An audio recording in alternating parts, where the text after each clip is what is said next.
Sonic the Hedgehog by Archie Comics. I've heard about it, and if you're watching this video, you've heard about it too. Remember when Tails became the chosen one and got really buff? Or do you remember an evil different dimension Sonic called Scourge? I didn't, because I haven't actually read Archie Sonic, but I've heard a lot about it.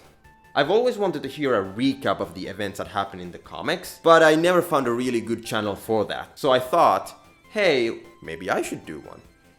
But enough dilly-dallying, and let's jump right into the story. That's why you're here. We start our story by seeing Sonic being chased by Dr. Eggman, who's called Dr. Robotnik here. We learn from the narration that Dr. Robotnik has taken over the world of Mobius, and now a band of heroes called the Freedom Fighters are trying to defeat him. As the chase continues between the two, we see that Robotnik has a hard time catching Sonic. Eventually, Sonic is flanked by Robotnik and one of his robots, Caterpillar. As Sonic is pinned by the two, Robotnik demands to know where the Freedom Fighters' hideout Knothole Village is. Of course, Sonic doesn't tell them a thing, instead just runs through the two. Satisfied, after messing with Robotnik for a bit, Sonic heads back to Knothole Village. The village is located beneath a forest called the Great Forest. To get to it, you have to go through a secret entrance, which is a tree stump. When Sonic arrives to Knothole, we get to see the other Freedom Fighters for the first time. The members are, alongside with Sonic, Tails, Boomer, Sally, and Antoine. Sally looks really different here compared to how she looks in Sonic Sad AM. That's because this design was an earlier beta design for the show. The design evolved a bit in the Sad AM's pilot, and then we got the iconic design we all know in the main show. As Sonic is about to brag of his battle with Robotnik, Sally points out that Robotnik could have followed Sonic back by tracking his footsteps. Sonic says that he ran at warp Sonic speed, which means that he was going so fast that his feet weren't even touching the ground. I wonder if that explanation was a throwaway line, or if we're going to find out what the other speed levels are about. We find out that there's some romantic tension between Sonic and Sally. When Tails said he has been practicing warp Sonic speed, but as he's trying to show off, he trips on a rock. This causes Sally to comment on how Tails looks up to Sonic, like they all do. Sally then quickly backpedals after realizing she included herself. We then meet Antoine, who has an urgent announcement. It seems that there's a leak in Knothole. This is bad because this means they could be flooded out. There's also another thing that could happen. Robotnik could use something called trickle-down technology to locate Knothole Village. Yeah, Robotnik has some method of detecting leaks from afar. I mean, if he has a technology like that, I'm surprised he hasn't just one already. I guess he has one already. Now we head back to Dr. Robotnik, who's sitting at a chair, ranting about defeating Sonic once and for all. The problem is that he can't figure out where their village is. Crabmeat, the robot crab, says that Robotnik's spy satellites are picking up something. Robotnik guesses that it must be the Freedom Fighters, and he's right. The Freedom Fighters are looking for the source of the leak. Sonic warns the others that they might be getting too close and Robotnik's spy satellites might locate them. Tails volunteers to check it out, but is stopped by Antoine, who says only a great warrior such as himself should go. Sonic, who noticed something Antoine didn't, says go ahead. As Antoine confidently walks forward, he falls into a puddle. It seems that the reason for the leak was crying willow trees. Man, this world is weird. Apparently, Robotnik has been deforesting the Great Forest to possibly find Knothole, I assume, or he's just evil and just likes to cause mayhem.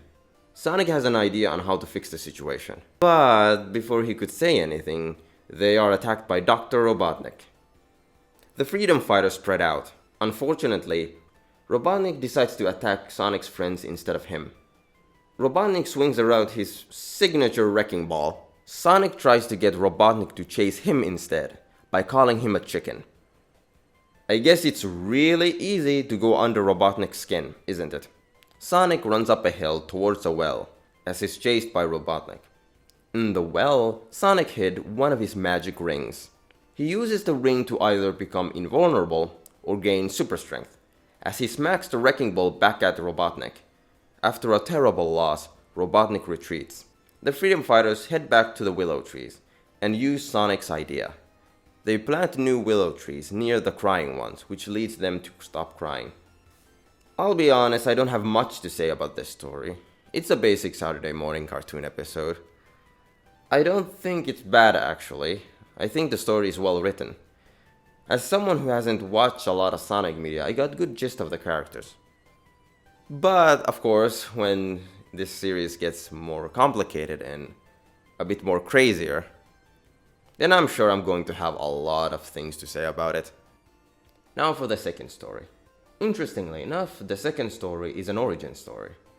I wonder why they did that. I wonder why it's the second story instead of being the first one. I suppose this way they don't have to introduce everyone as strangers. Well then, let's see how Dr. Robotnik took over Mobius. We see a chili dog stand manned by an older looking Sonic. This isn't Sonic, but actually it's Uncle Chuck.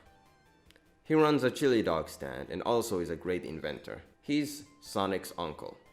Sonic zooms in while breaking the land speed record. Iconic Sonic shoes were made by Chuck, who was always losing a lot of money because Sonic kept breaking his shoes.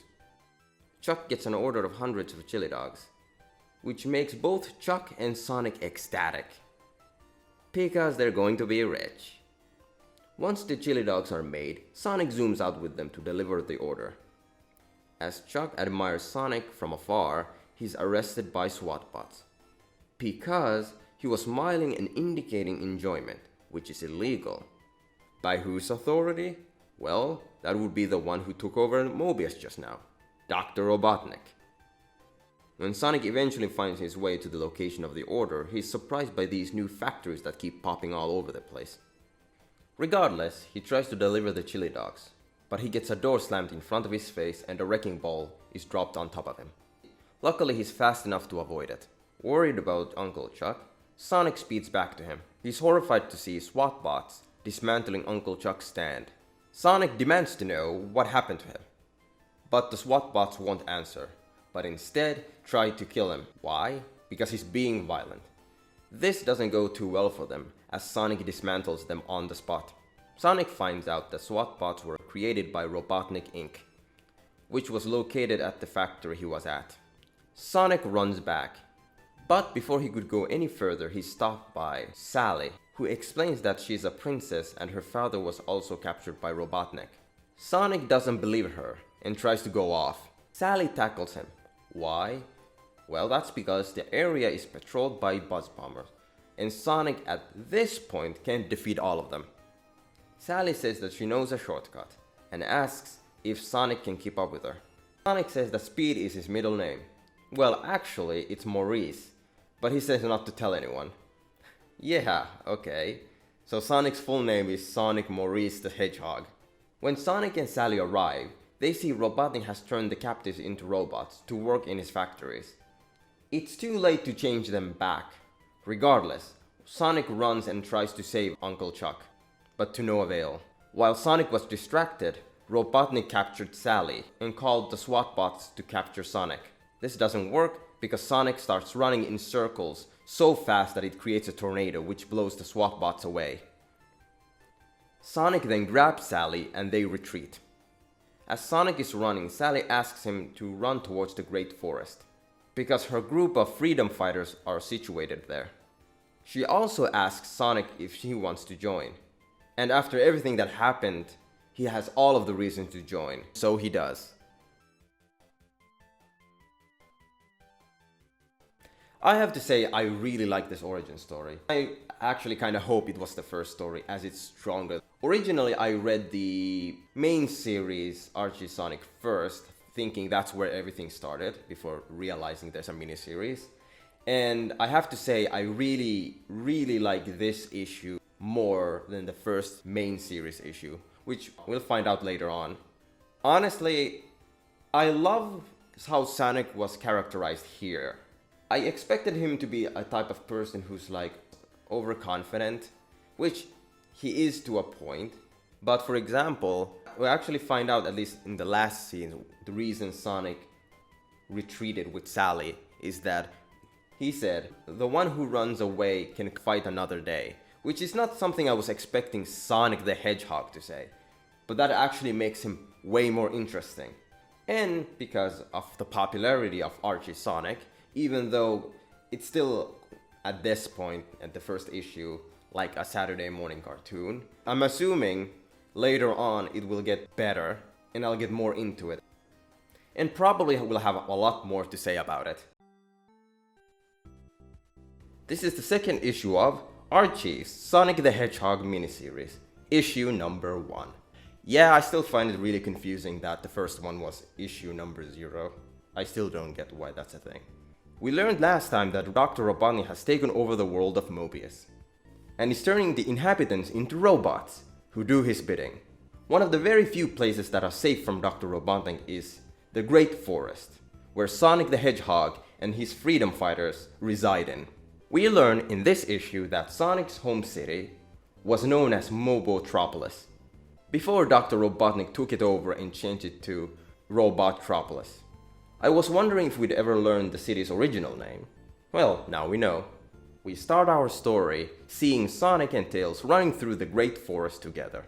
Sonic then gets distracted by Sally, who has black hair now. Maybe the pilot of Sad AM came out, and they're trying to get the comic to be more in line with it. Or the beta design progressed further. I wonder if they're going to acknowledge it at some point.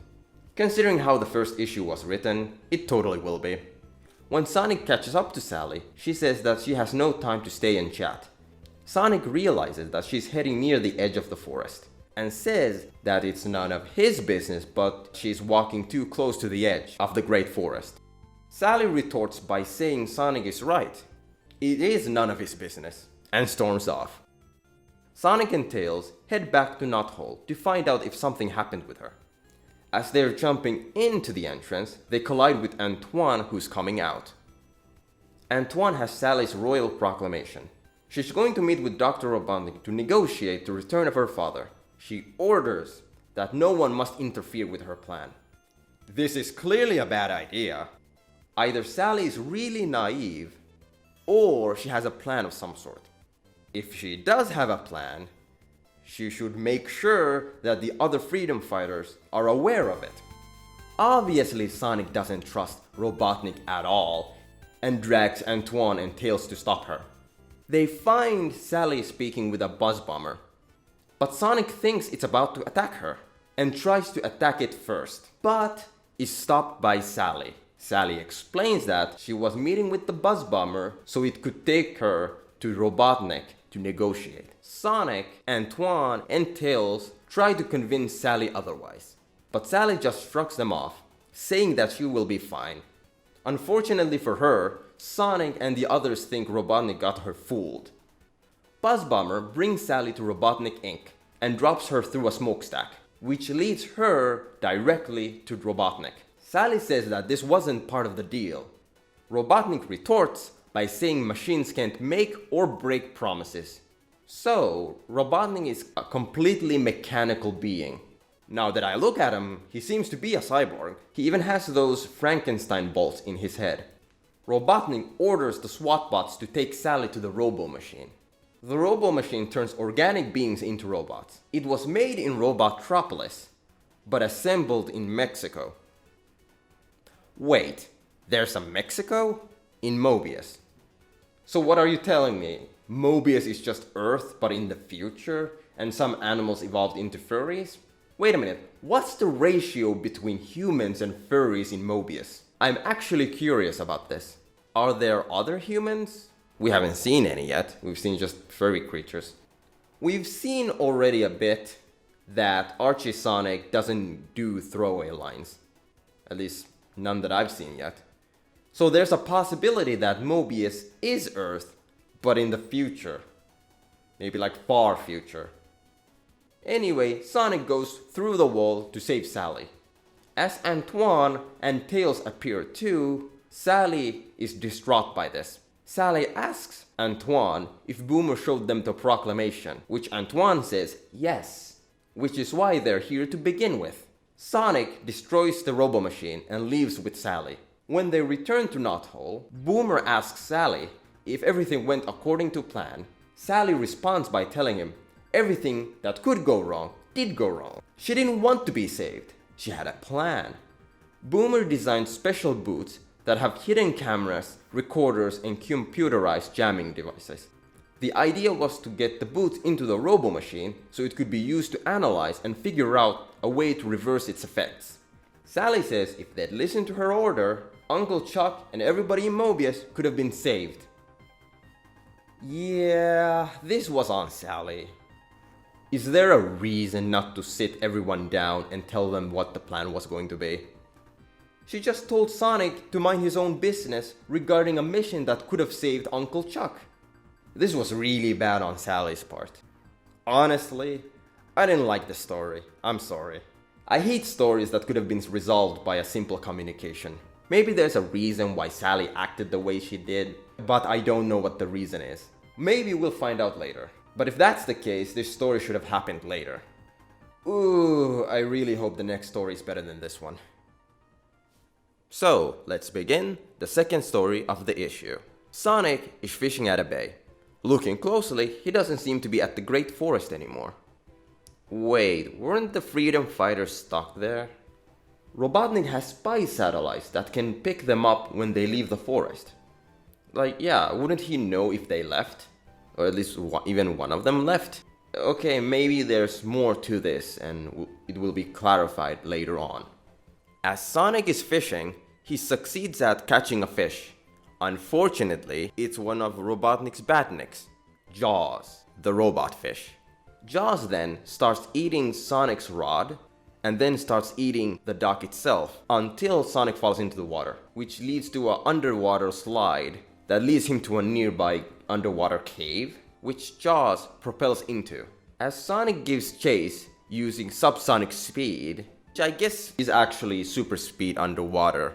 I guess they're really going into the different speed levels, aren't they? Other than just pointing out that he's using them, I really wonder if there's any benefit of like pointing it out. Sonic is fast, so when he's swimming, he can swim fast. I don't think you need to name it. But, like I said, over and over again, I need to see how this develops. As Sonic goes after Jaws, he gets ensnared on a net. Jaws then brings Sonic to the underwater robot maker. So the case seems to be that Robotnik makes the sea life into robots too. I guess Robotnik isn't kidding. He really wants to turn everybody in the world into robots, including the fish. So clearly Jaws is gonna try to turn Sonic into a robot by putting him into the underwater robot maker. Which is just a robot maker. I don't think there's a reason to rename, give it an alternative name. While this is happening, Boomer and Tails arrive at the dock, where Sonic was supposed to be waiting for them. However, Sonic isn't anywhere to be found. Neither is the dock. The fact that Sonic's rod is destroyed too gives Boomer a bad feeling, which leads him to go get a submarine to go see what happened to Sonic. Meanwhile, Jaws is dragging Sonic into the machine. Sonic does an underwater spin dash that destroys the net. Unfortunately, he used all of his air supply and starts to drown. Jaws tries to take advantage of this and tries to bite Sonic, but he's stopped by Boomer's submarine's torpedo. Sonic uses the bubbles from the torpedo to get some air. I know this is from the games, but I have to admit it's kinda dumb. But you kinda have to tie in the game somehow. Anyway, once Sonic gets some air, he does another spin dash and destroys the robot maker. Then the trio return to the surface and celebrate. I have to admit, I don't have much to say about this story. It's there. I don't dislike it, but I don't like it either. I really hope Archie Sonic gets good quickly, because really, at this point, I'm not really enjoying it. It's just, but again, it's the very, very beginning, so I can't just expect things to change overnight. But still, I really have nothing to say about this story. But hopefully next time, in issue number 2, it'll get a lot more interesting. Hopefully we get other game mechanics as story points. This episode is going to be an interesting one to cover. We get introduced to emeralds in this story, but they aren't the Chaos Emeralds. Instead, we get introduced to something called the Freedom Emeralds. This is also the first issue that doesn't have two stories inside. Instead, a single longer one. Let's find out if the story benefits from this increased page real estate. We begin our story in Knothole Village. We see Princess Sally Acorn from a window. She is calling for Sonic the Hedgehog, but before the words can even leave her lips, he arrives. Sally says she has something important to tell Sonic, and he quickly responds if it's about why she changed from a blonde to a brunette. I love that they drew attention to that. I have to say, this design for Sally looks a lot better than the blonde hair she had before. Sally responds to Sonic by saying, "No, wise guy," and asks Sonic to wait as she starts carrying a chest that has an acorn insignia on it. Sally wonders to herself if Sonic likes her better with this hair color. We see from Sonic's thought balloon that he loves her dark hair. It's a really cute exchange. Sally throws the chest to Sonic. He asks if it's a jewelry box and... Hold on, I've noticed something with these panels. We see Sally coming down from the window with a rope.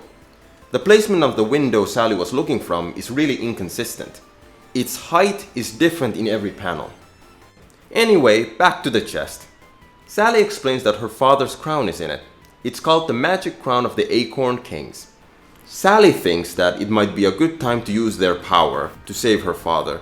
The crown has 4 Freedom Emeralds sitting on top of it. Magical gems that keep Robotnik's reign of terror at bay. So, why haven't you used it before? Maybe it's because it's never really explained how they work. Anyway, Freedom Emeralds, huh? I've never heard of anyone who talks about Archie Sonic ever mention these ones. They're pretty boring looking though. They're just 4 green spheres. They don't really compare to the Chaos Emeralds. I wonder if Sonic gets a super form with these? Probably not, because I feel like there would have been videos comparing it to Super Sonic. Anywho, Sally explains that Antoine's royal guards keep a constant watch over them. She then asks Sonic to put the crown on her head. Sonic can't do that because the crown is gone.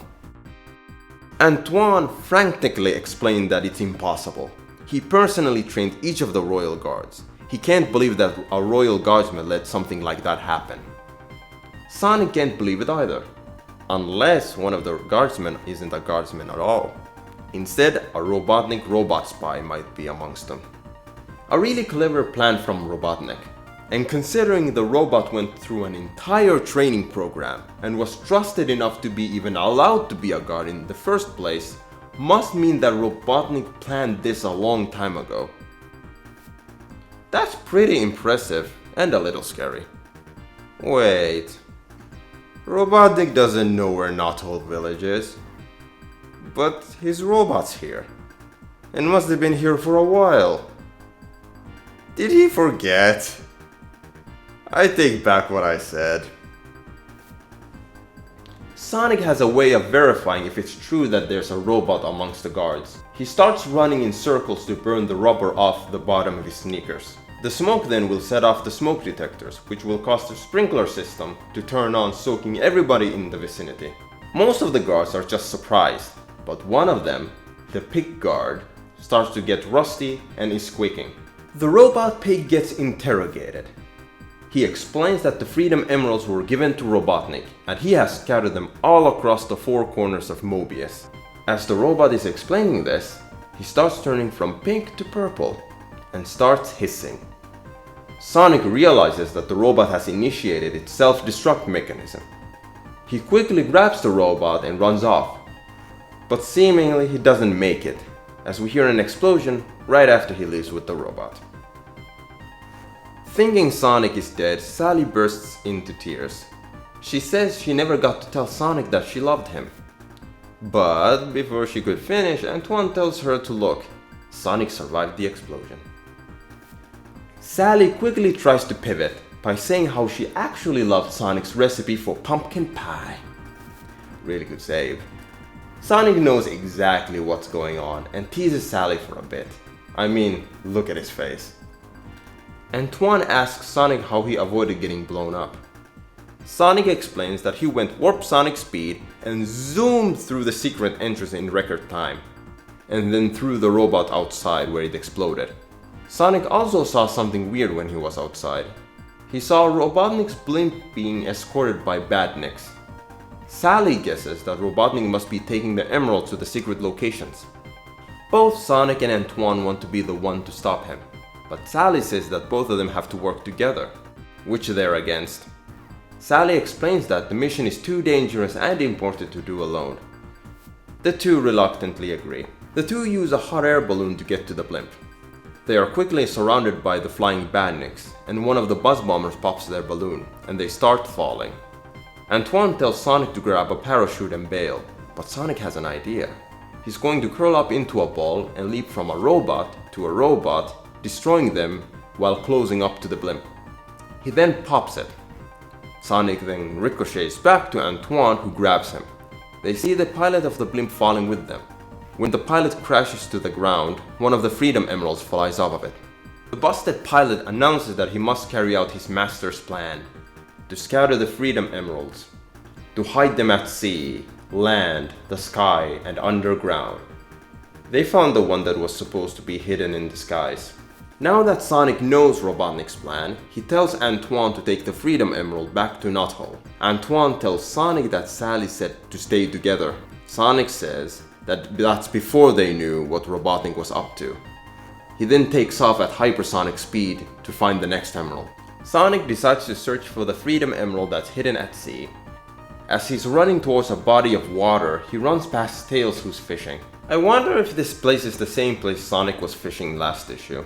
The background is the same and Tails is fishing here. Also, how is Sonic planning to find the Freedom Emerald? The sea is vast. The emerald could be anywhere. Regardless, Sonic jumps into the water. Tails' fishing line wraps around Sonic's leg as he jumped in, dragging Tails along for the ride. Tails doesn't seem to be too bothered by this, but Sonic thinks the mission is too dangerous for him. As they're talking, unbeknownst to them, Jaws the robot fish is lurking nearby.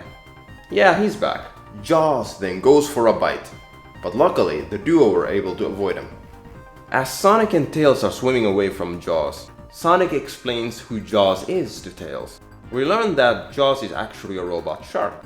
Yeah, that doesn't look like a shark. If I had to choose a fish, I'd go for a piranha or something. Apparently Jaws is one of the most dangerous badniks Robotnik has created. I guess we haven't met too many badniks yet. Also, Jaws is the only badnik that has been a main villain of a story thus far. And he's here again, being a threat Sonic is worried about. Sonic sees a cavern nearby. Is that the same cavern as last time? I mean, first a fishing spot and now a cavern. I think it's the same place. Sonic thinks the Freedom Emerald could be hidden there.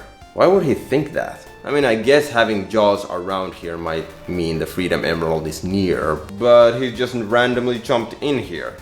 Unless Sonic thought Robotnik would hide the emerald in the same place underwater where the robot maker was. Please tell me that's not the same place. It'd be such a dumb move for Dr. Robotnik. Anywho, Sonic was right. The Freedom Emerald was on a pedestal in the cavern. They take it and now they have 2 of the 4 Freedom Emeralds. They're not quite safe though, as Jaws attacks the 2. Jaws thinks the 2 are cornered, but unfortunately for him, they're just really good drawings Tails made. Jaws crashes into the rock wall and is out for the count. Once the 2 surface, Sonic tells Tails to head back to Knothole and give Sally the Freedom Emerald. As Sonic heads out, he spots a SWAT bot, holding one of the Freedom Emeralds. Sonic easily takes it from him. This, however, was a trap. The ground beneath opens up and he falls. When Sonic falls to the ground, he loses his grip on the emerald. A burrow bot takes advantage of this and takes it. We see that it's already holding another emerald, the one that was supposed to be hidden underground. So that means the one Sonic grabbed must have been the one hidden on land. The burrow bot tries to finish Sonic off, but the hedgehog is too agile for him. Sonic tries to get some distance, but is cut off by Burrowbot, who comes through the wall. He then threatens to cut Sonic's limbs off. Wow, that's hardcore, jeez. Calm down, Burrowbot. Sonic is too fast for him though and just naps the emeralds and spins the Burrowbot so fast that it gets dizzy and falls unconscious, I guess.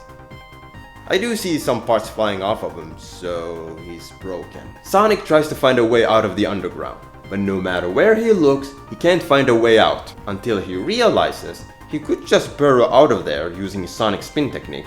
Sonic tunnels upwards, using all of his strength until he surfaces in Knothole, in front of everyone. Sonic is either really lucky or he has a really good sense where he is any given time. Now that the Freedom Emeralds have been returned, they can be placed back on top of the crown, and Princess Sally Acorn can finally wear it. Once she has it on her head, she declares that while she rules, their magic will be used to destroy Robotnik's machinery and return Mobius to the beautiful planet it was. Okay, what do the Freedom Emeralds actually do? Apparently, they can be used to destroy Robotnik's machinery. But how exactly? They must be powerful, because Dr. Robotnik made sure to get them. But were they hindering him before? Or is it that now that Sally's wearing the crown, she might use it against him? If that's the case, why wouldn't she have used it earlier? I'm really confused. Still, I have to say I enjoyed the story a lot. I hope we get more of these one-story issues in the future. The Emerald Hunt was kind of rushed after the first Emerald, but I liked seeing Sonic traveling around. We got to see Jaws again, and at this point he's quickly becoming my favorite badnik. He's goofy and threatening at the same time. And I learned that the Burrowbot is really malicious. Now the question is, will the Freedom Emeralds come back in a future story as a weapon to defeat Robotnik? I really hope so. I know Chaos Emeralds might get introduced, and the Freedom Emeralds might get forgotten, but I really hope that they use them at least one more time before forgetting about them. Welcome back to reading Archies Sonic and the final issue of Archies Sonic the Hedgehog Mini-Series. That's right folks, after this one we'll start the main series of Archie Sonic. But today we'll be covering the fake Robo-Sonic story. Boomer has made a set of contact lenses and a metal clip-on jaw to make the wearer look like one of Robotnik's roboticized minions.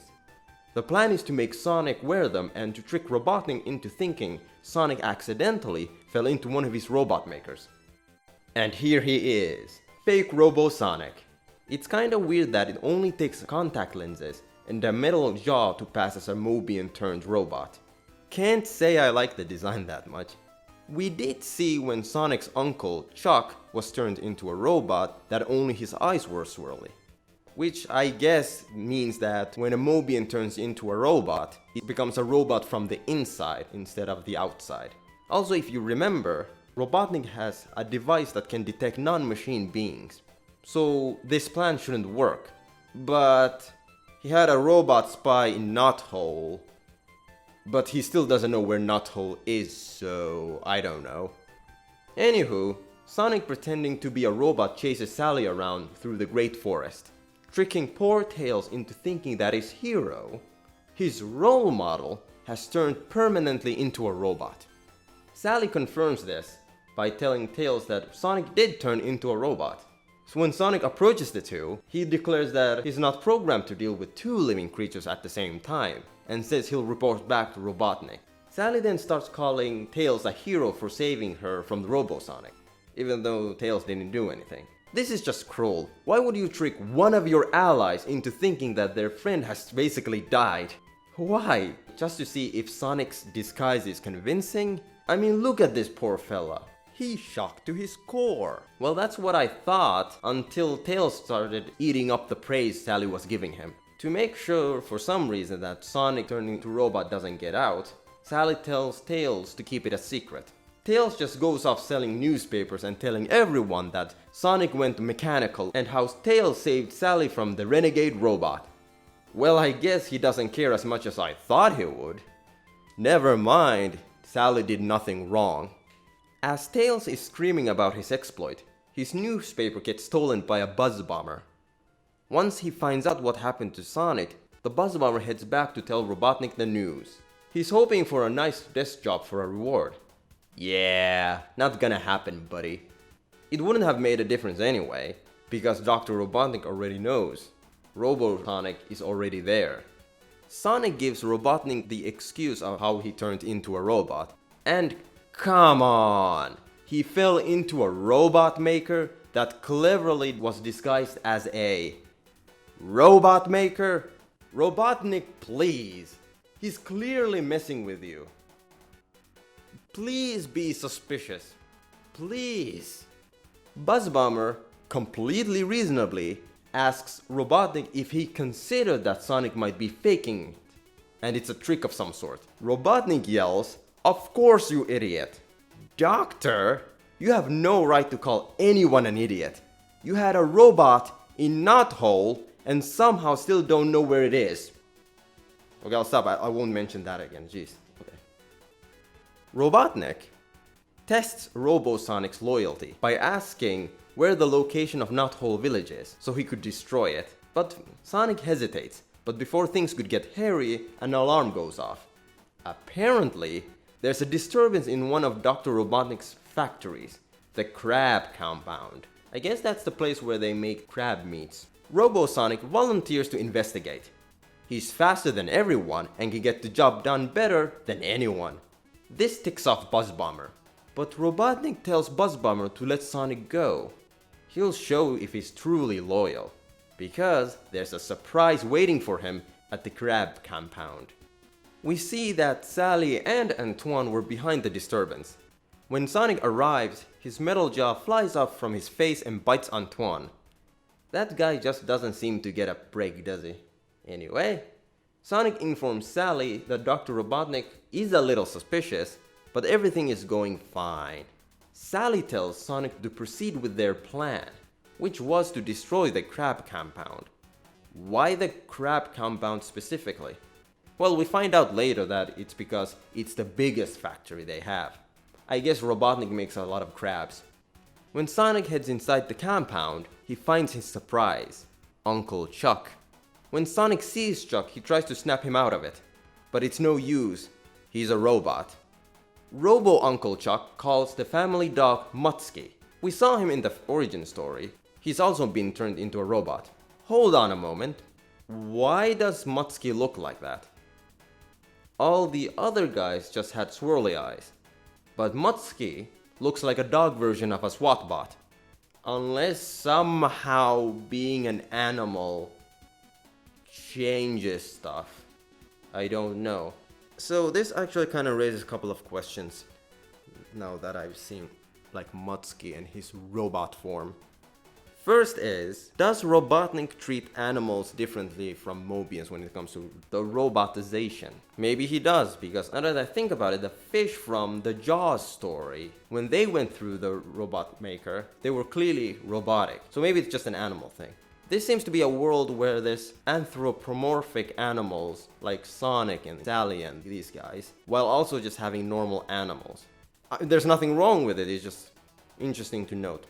Anyway, Sonic is pissed now and heads back to Robotnik with his disguise. He tells him that he stopped Uncle Chuck from taking an unauthorized coffee break, which pleases Robotnik.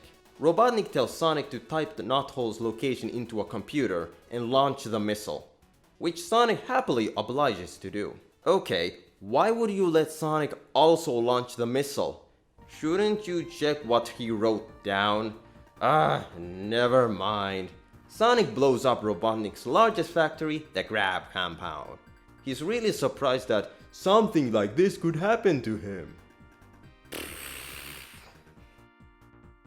Before wrapping up this story, I have to tell you about the story I skipped at the beginning. A what-if story. Sonic gets a concussion and starts hallucinating about childhood with Dr. Robotnik. It's an imaginary and unimportant story, so I skipped it. Although, it did show that Uncle Chuck was the one who made the magic rings. I wonder if that's true. Anyway, I found this story pretty especially for a finale of a miniseries. I think it would have been better if the story was similar to the last one in the way of it's one story the whole issue instead of two stories. because this story kind of went really quick. But it was nice seeing Uncle Chuck again, even though he's just a robot. I don't have much to say about this one, but next time we'll be beginning the first issue of the main series. Get hyped!